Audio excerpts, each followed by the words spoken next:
Sports Talk with PlayerAgent3. My next guest, former Georgia Tech basketball star and current professional basketball player, Mr. Kammeon Holsey. How you been, man? Man, you can't complain throughout what's going on in the world right now. You know, we're still blessed, we're still here, so Right. Can't complain, man. Just keep moving forward. How you been holding up through this COVID-19, man? Have you been quarantining or you been getting out? When I first arrived back from overseas, like in March, I quarantined. I was kind of staying in. I wasn't going nowhere for the first month or two. Lately, I just been like to the gym and back. Been really nowhere else besides that. Okay, glad to have you on the show, man. Sparta Georgia, man. That's where it all started for you, man. That's home for you. But Right. to my knowledge, man, it's a football town. Where Georgia? I was told, man. Hey, that's why I got you on the show, man. So you can correct me for me. But where did growing up in Sparta, Georgia, man? Where did basketball play a role in your life, man? How was that for you growing up? I mean, first of all, when you think of Sparta Georgia, the first thing that comes to your mind is basketball. Okay. But growing up, I grew up in Sparta, but I grew up in it's a community called Devo community, like Beulah. It's like that's in the county, Hancock County. It's not in the city limit, but like I said, I grew up there. And growing up, that's what we did every day. We rode bicycles throughout the whole summer. We played ball and rode bicycles, and that's what we did. And our parents had to make us come in the house. You know, we still be outside when the street light came on. And, you know, we had grass. We turned that grass to dirt, so everything started in the backyard. Mm-hmm. So you was pretty popular, man, in your hometown in terms of basketball, man. You won a state championship in high school, had your jersey retired in high school, man. Talk about that whole high school process, man, or that whole high school experience. For the most part, I enjoyed high school. Like I said, I missed it. But one thing that stood out to me when I realized that I was behind, I started playing AAU for Georgia Stars under Coach Norman Parker. And around my area, you know, I was, you know, killing everybody, whatever. But when I started playing AAU, you know, had guys like Favors and Cousins, you know, like I said, in our class that year in 09, I realized, man, I was a little bit behind, you know, even though they had more to work with, I only had less exposure, but like I said, they kind of like made me kind of more hungrier. It kind of made me more focused coming from a small town and knowing that I had more to do to get to the next level. So to me, it was a humbling experience, but that's what kind of made me like even hungrier to go out and want more out of life. And when you talk about AAU basketball, man, and you think about the state of Georgia, most people will bring up the Celtics, the Atlanta Celtics. Did you feel like you had a point to prove? You know, with a lot of the elite stars like the Dwight Howards and all of these other guys playing with the Celtics. I mean, I felt like the Georgia Stars, we were kind of a little underrated, but like I said, the Celtics, evidently, you know, a great program. But I feel like, yeah, we did have something to prove. You know, we was the underdog, so we always wanted to prove that, you know, even though they was great, but we could be at level 2, you know, or even surpass it. Mm-hmm. So in high school, man, talk about your recruiting process. How was that for you?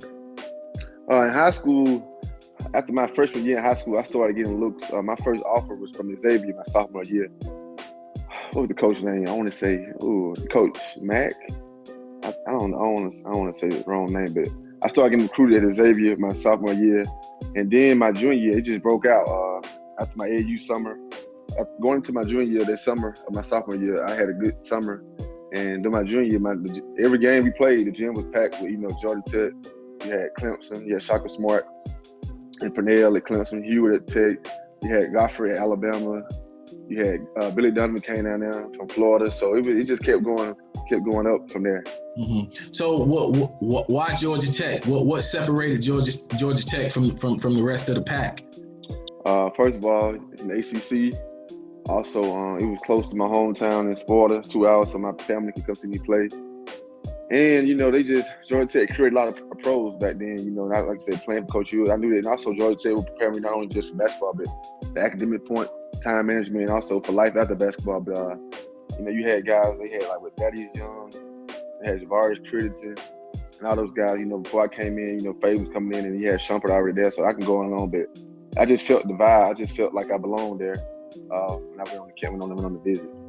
And you talking about playing at Georgia Tech, playing in the ACC, which is probably the premier conference year in and year out. What was that like for you?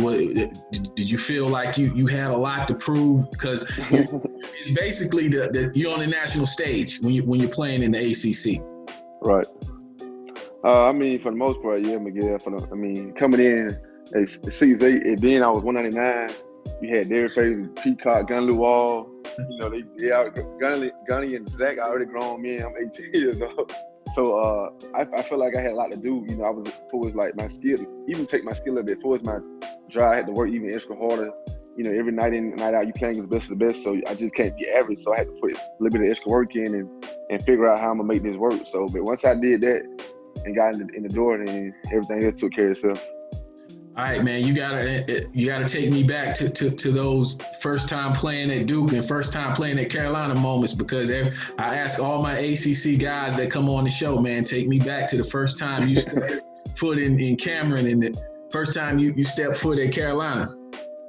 Man, well, the first time I stepped foot in Cameron, I just like, this is like a high school gym. I was like, no way that we're gonna hit you. I know way that we're gonna hit the plays tonight. Ain't no way.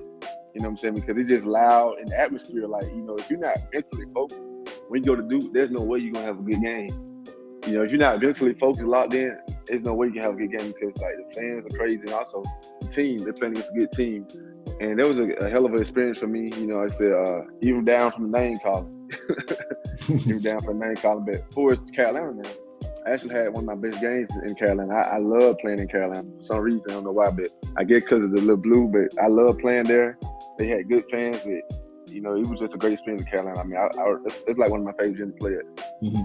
Did you have a time when you first got to the ACC, or did you have a game or a moment where you felt like you had arrived? Or welcome to the ACC mode. You could have even got dunked on. I don't know, but right. You have that moment. A positive moment, I'm gonna say, I took my ACL like before the season, so I started redshirt a bit. So my redshirt freshman year, our first ACC game of the season, it was in Boston College. That's when they had Reggie Jackson. We lost, but I had like 18 points and 9 rebounds and had a good game. Shot good. So I'm like, I'm riding the ACC. And then after that game, I came back. We played somebody that ain't doing that. Okay.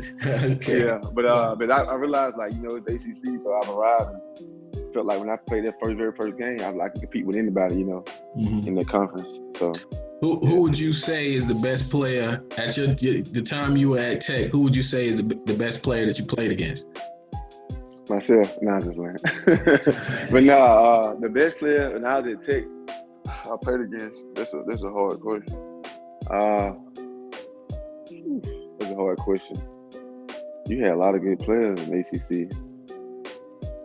Delaney was. I know I was young. Delaney was a killer at Virginia Tech. Mm-hmm. Delaney was a killer, and for like being in my position, somebody who like was who played hard, played well. I would say Booker. Not the older one. Was it Trevor? Devin. Which one is it? I think Trevor's the older. Not Trevor. So Devin Booker, the baby. Devin Booker and McAdoo. James McAdoo had a good game. He ran the floor like a deer, man. So yeah, I would say them too. Yeah. Okay. So you do your thing at Georgia Tech, man, and then you get an opportunity to play professional basketball. You actually get an opportunity with the Detroit Pistons in summer league. Talk about that experience, man, of getting that opportunity of being that close to playing in the NBA. Man, first of all, it was a great opportunity, and I looked at it like, it's an opportunity. They said you don't really get too many opportunities like, so when you get one, you take advantage of it. But there was a learning experience for me, coming out of the D-League, being coached by Otis Smith and, Deion Glover, 2 great guys, and they prepared us well. I already knew the system they wanted because I played for the affiliate team. So one thing I knew for sure, if you know the plays, you can't play. So it was a great opportunity. I wouldn't say I was really nervous because I already knew what to expect, and I feel like playing the D-League kind of gave me confidence. But another thing I learned that it's little things that you do. I never forget Van Gundy. He stopped practice one time, and he was just like, Cam, you're the reason why your team is winning right now. And I was like, how? I'm not even getting up touches. He's like, no, it's the screens you're setting and you're running the flow. It's just little stuff like that. And I'm like, so basically, coming to some league, you got to be able to cross perform, but you gotta be able to know plays. You gotta know your spots on the floor, and they just want you to do what you're supposed to do. They ain't actually be perfect, but I realized then, like, I really can, you know what I'm saying? Like, I really can play at this level, but you gotta really be like locked in. But it was a great experience. You know, I learned a lot of stuff. You know, and so. Yeah, man. I remember you playing with the Pistons in summer league. I remember you guys were down in Orlando, and you was putting in work, man. I was telling Jamie, I was like, he might have a chance. He definitely may have a chance. Well, did you feel like you were going to get that opportunity to actually be on the NBA roster? I mean, of course, I felt like, like I said, if anything, you got to believe in yourself. And I know everything is, it's about the right timing. Also, it's politics too. But I felt like, I had a good summer league, because they didn't, of course, some of the guys, they didn't expect me to even play that much or even start. So I ended up, like I said, you got to go in there and really just take it. And then I've actually started the last couple of games of summer league because of just my performance and, my hungriness. But I actually thought I had an opportunity. To really, play. But like I said, unfortunately, that didn't work out the first year. So I went back. That's why I went back the second year. I went back again to the same team, summer league. And like I said, it was the same situation. They didn't, they expected me to come in to be a practice player. But again, I went in there, I fought, I worked hard, I ended up playing. And at the end of the day, like you said, and like I said, time is not, there's still time with stuff. You never give up on hope. But like, at the end of the day, you want to make sure you prepared yourself and do what you're supposed to do. So at the end of the day, you won't have no regrets. You can just say you did what you're supposed to do, did what you had to do. You went hard, and if it didn't work out, oh well, you got to go on to the next. Mm-hmm. Now you currently you're playing overseas. You've played in the G League, and you've had the opportunity to play in the NBA Summer League. How do you keep yourself motivated, man, to try to play at the highest level possible, meaning the NBA? How do you stay motivated when you've been this close, but you had to go another route?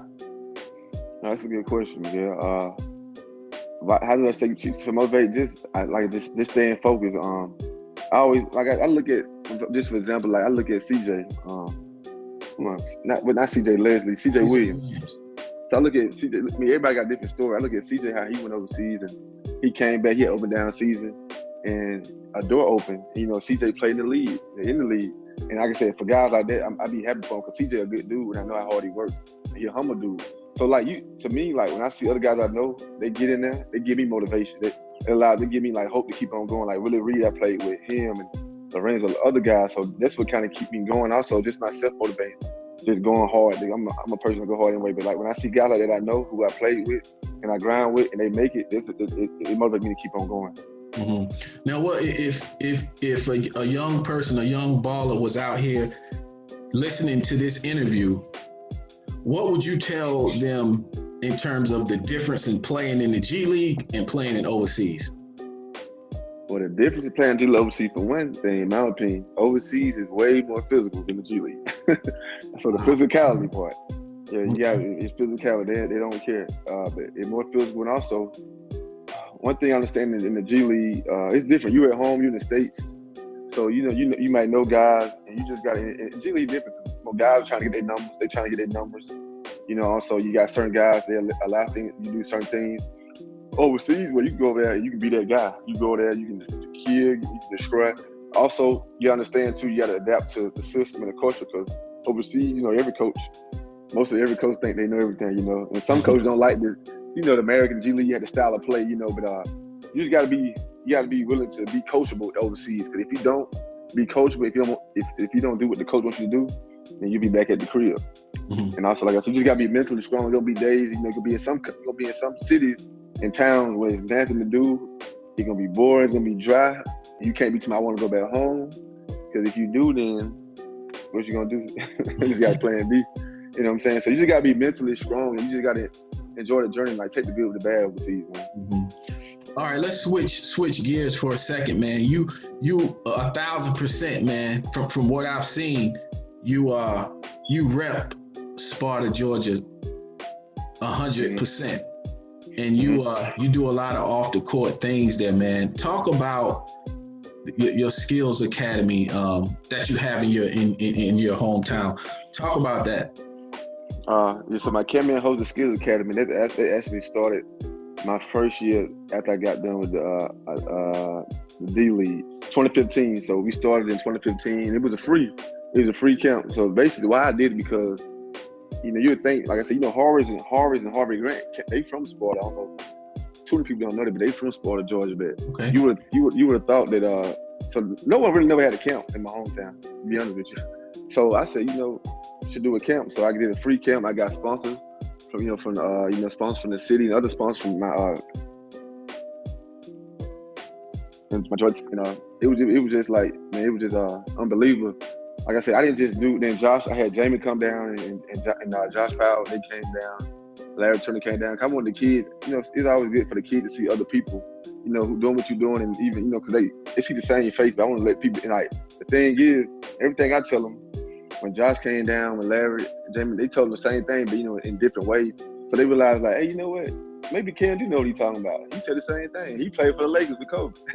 But I'm just saying, but it was a great experience. I try to provide opportunities because being in the youth, in Sparta, we don't have too much to work with. Like we kind of lack a lot of stuff. Like so, if I can get them in the gym 3-4 days, keep them out of trouble, and actually you want to give kids hope where I'm from because, like I said. We don't have that much. We have a lot. We have a lot to offer. We just have to build more. But we don't have that much. And kids, sometimes they don't know. They put limits on themselves because of what they know, because what some people may tell them. So I just try to use a platform to motivate them through basketball.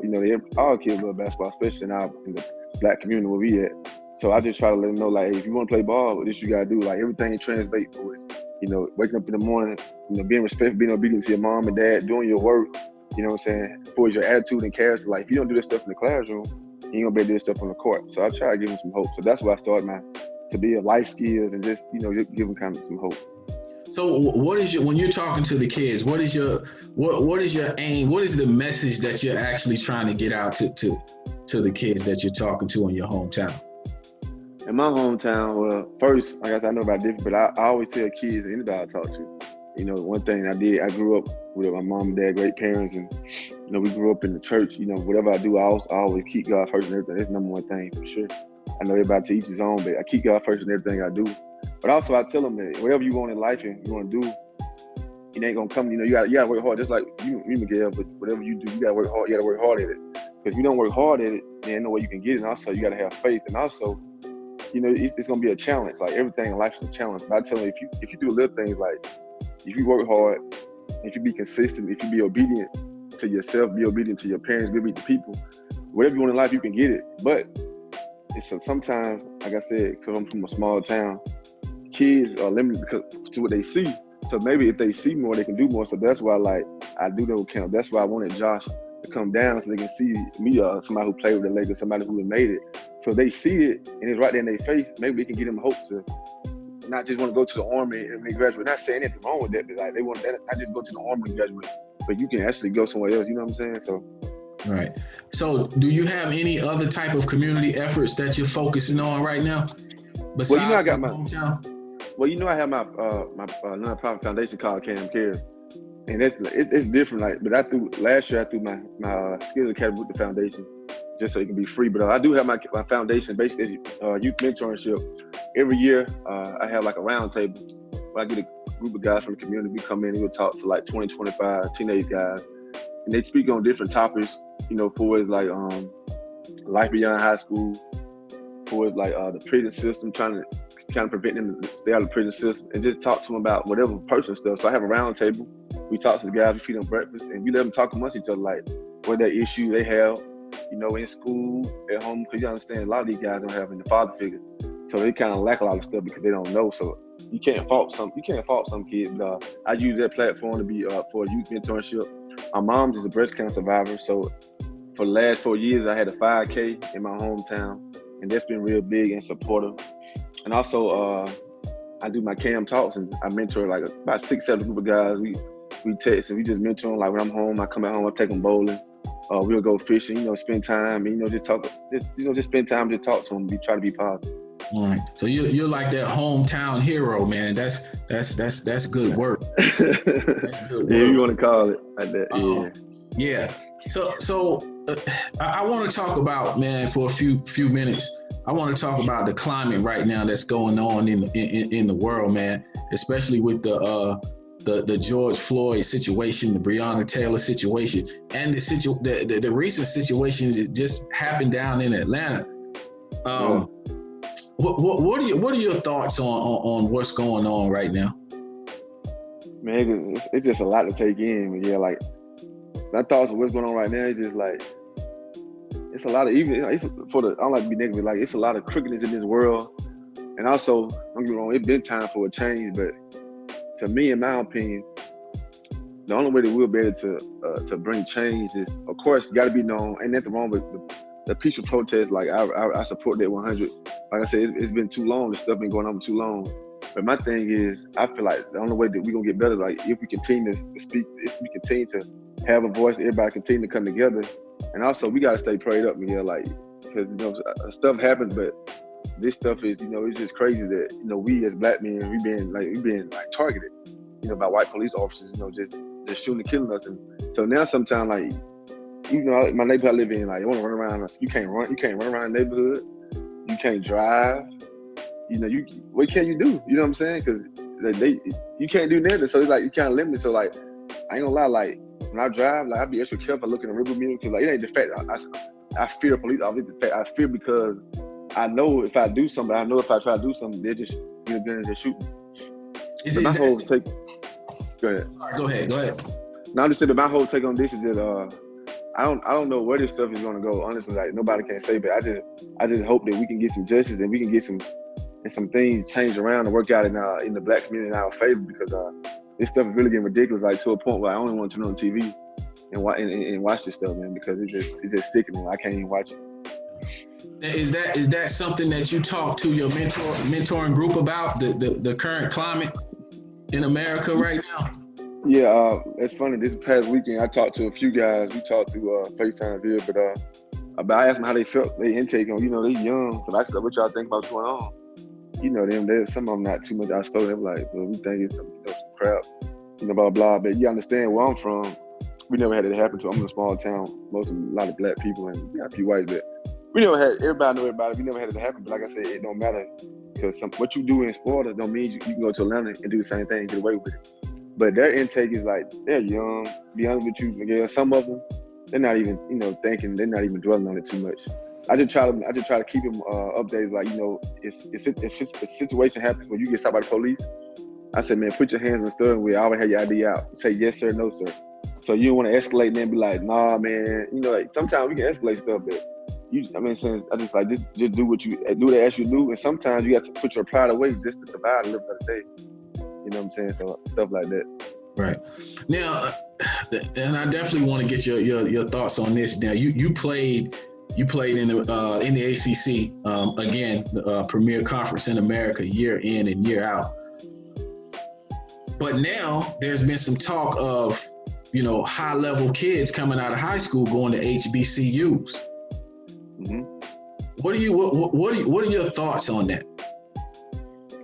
Well, personally, what's the guy, the number one player who's thinking about going to HBCU, the high school kid? What's his name? Yeah, I can't remember his name, but I think he's on LeBron James' son's team right there, on his high school. I don't remember his name. So honestly, what's going on right now at this time, then I feel like I don't have no problem with that, because it's like he's trying to start a trend, which means that we're gonna support the black colleges because of but you know how it is. Like playing the ACC, we working hard. Don't get me wrong, we getting scholarships, we getting free education, but there's a lot of money invested into those programs, and we won't even get paid. You know what I'm saying? So like, it's like, so you slaving. It's like you working for corn, you slaving. You know what I'm saying? So like, I respect, and I feel like I feel like you can't go wrong with that.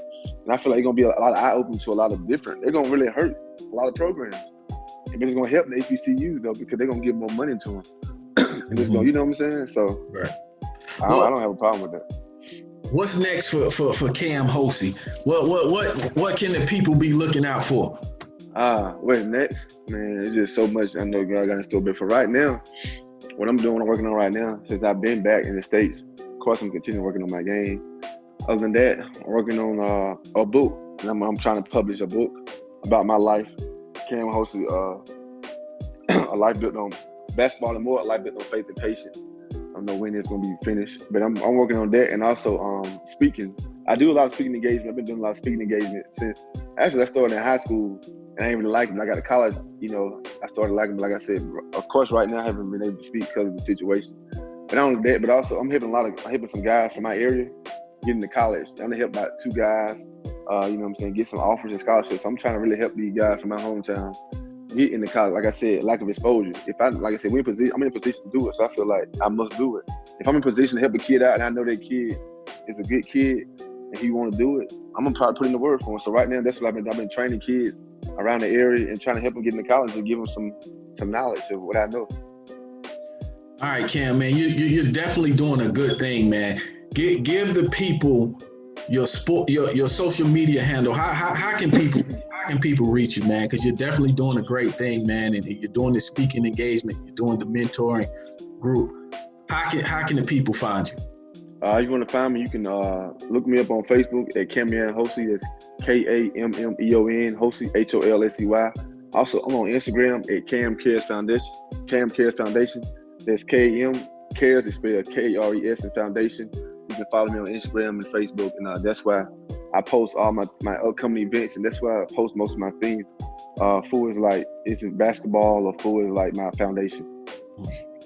Hey, man, well, I definitely appreciate you coming on the show, man. Hopefully when this COVID-19 is over, man, we can sit down face to face and we can, talk about some more stuff that you have going on, especially in the community, because, the kids definitely need some uplifting with everything that's going on today with the police brutality and the racism, man. We definitely need people like you in this world. So again, man, I wish you nothing but success. Again, hopefully I'll see you down the road in person and we can do this thing again. Yes, sir, man. I appreciate you, man. And the same to you. I wish you nothing but success, man, and more blessings to you and your family, bro. All right. This is Sports Talk with PlayerAgent3 with my guy, Kammeon Holsey.